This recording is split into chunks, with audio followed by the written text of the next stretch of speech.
ಶಿವಶಕ್ತಿ ನೃತ್ಯ ಶಾಲೆಗೆ 25 ವರ್ಷ ತುಂಬಿ 26 ವರ್ಷ ಈ ಒಂದು ಅಪೂರ್ವ ಶಾಲೆ. ನಿಜವಾಗಲೂ ಗುಣವತಿ ಮೇಡಮ್ ಅವರು ಕಲೆ ಎನ್ನುವುದು ಅದು ವಿಲಾಸಕ್ಕಾಗಿ ಅಲ್ಲ, ಆತ್ಮವಿಕಾಸಕ್ಕಾಗಿ ಅಂತ ನಾವೆಲ್ಲ ಕೇಳಿದ್ದೇವೆ. ಅದರಂತೆಯೇ ಆತ್ಮವಿಕಾಸಕ್ಕಾಗಿ ಈ ಕಲೆಯನ್ನು ಅವರು ಎಲ್ಲರಿಗೂ ಉಣಬಡಿಸ್ತಾ ಇದ್ದಾರೆ. ಅದರಲ್ಲಿ ವಿಲಾಸವೂ ಕೂಡ ಬಂದಿದೆ.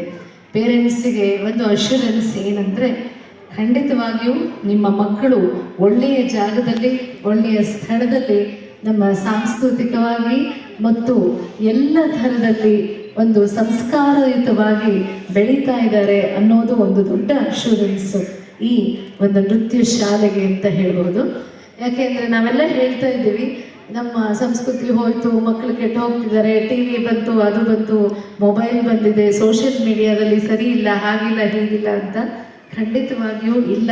ಇಂತಹ ಶಿವಶಕ್ತಿಯಂತಹ ಒಂದು ಒಳ್ಳೆಯ ನೃತ್ಯ ಶಾಲೆ ಇರುವಾಗ ಮಕ್ಕಳು ಸಂಸ್ಕಾರಯುತವಾಗಿಯೇ ಬೆಳೀತಾರೆ ಮತ್ತು ಅವರಲ್ಲಿ ಆ ಒಂದು ದೈವಿ ಗುಣಗಳು ಇರಬಹುದು ಮತ್ತು ಆ ಕಲೆಯ ಜೊತೆಗೆ ಅವರ ಆತ್ಮವಿಕಾಸವೂ ಕೂಡ ಖಂಡಿತವಾಗಿ ನಡೀತಾ ಇದೆ ಇಂತಹ ಒಂದು ಈ ಒಂದು ನೃತ್ಯ ಶಾಲೆಗೆ ಅಂತ ಹೇಳ್ತಾ, ಗುಣವತಿ ಮೇಡಮ್ ಅವರಿಗೆ ಅವರ ಹೆಸರಿನ ತಕ್ಕ ಹಾಗೆ ಗುಣವನ್ನು ಪಡೆದವಳು ಗುಣವತಿ ಅಂತ.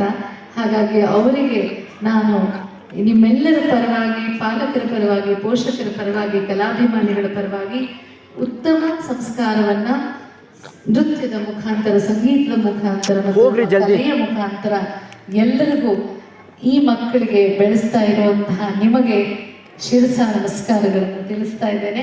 ಹಾಗೂ ಈ ಒಂದು ಶಾಲೆ ಸರ್ ಹೇಳಿದಂಗೆ 100 ವರ್ಷಗಳ ಕಾಲ ಇನ್ನಷ್ಟು ಮತ್ತಷ್ಟು, ಯಾಕೆಂದರೆ ನಮ್ಮ ಇಡೀ ದೇಶ ಭಾರತ ಸಾಂಸ್ಕೃತಿಕವಾಗಿ ಬೆಳೆದರೇ ನಮ್ಮ ಭಾರತ ತುಂಬ ಮುಂದೆ ಬರುತ್ತೆ ಅಂತ, ಸಾಂಸ್ಕೃತಿಕವಾಗಿ ಮತ್ತು ಆಧ್ಯಾತ್ಮಿಕವಾಗಿ ಮುನ್ನಡೆದ ನಮ್ಮ ದೇಶ ಭಾರತ ಇಂತಹ ಗುರುಗಳನ್ನು ಪಡೆದದ್ದು ನಮ್ಮೆಲ್ಲರ ಪುಣ್ಯ ಹಾಗೂ ಎಲ್ಲ ಪಾಲಕರು ಮಕ್ಕಳ ಪುಣ್ಯ. ಹಾಗಾಗಿ ಗುಣವತಿ ಇದು ಶ್ರೀ ಮತ್ತು ನೃತ್ಯ ಗುರು ಗುಣವತಿಯವರಿಗೆ ನನ್ನ ನಮಸ್ಕಾರಗಳನ್ನು